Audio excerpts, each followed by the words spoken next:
In today's video, I am making chickweed soap, and I am so excited for this soap because chickweed is one of my favorite natural remedies for itchy skin. Chickweed can be found all over the United States. It's easy to identify. It has a hairy stem and oval-shaped hairless leaves. It also puts on teeny tiny white flowers. So I am making a tea out of the chickweed. I'm just going to steep these in boiling water, and then I stuck them in the refrigerator for a couple of days until I had time to make my soap.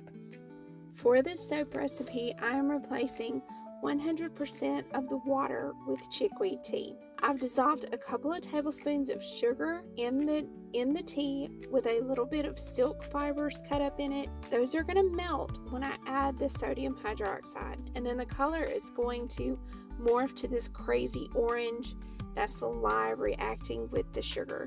Adding sugar and silk to my lye water is something that I almost always do in all of my soap recipes. The sugar is just a lather booster, and the silk adds a very silky slip to the lather. I'll leave the recipe for the soap that I'm making today in the description, but I've melted my hard oils, which is coconut, lard, tallow, and shea butter, and then I've added my olive oil, and I've added the fragrance oil that I'm using today, which is oatmeal, milk, and honey.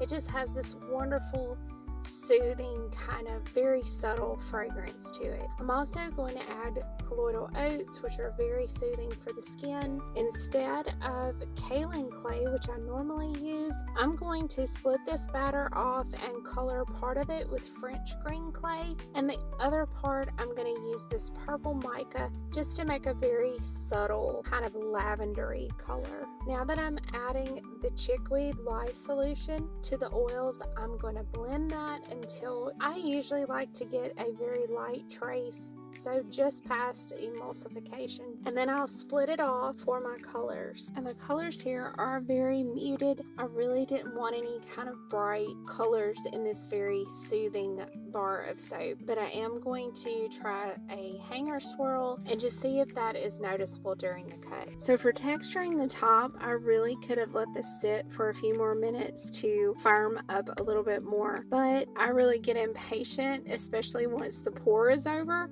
and so I really wanted to just have this finished and waiting for the cut tomorrow. And this is the next day. You can see it has a little bit of soda ash on it, which is inconsequential. It doesn't mean anything, doesn't hurt the soap.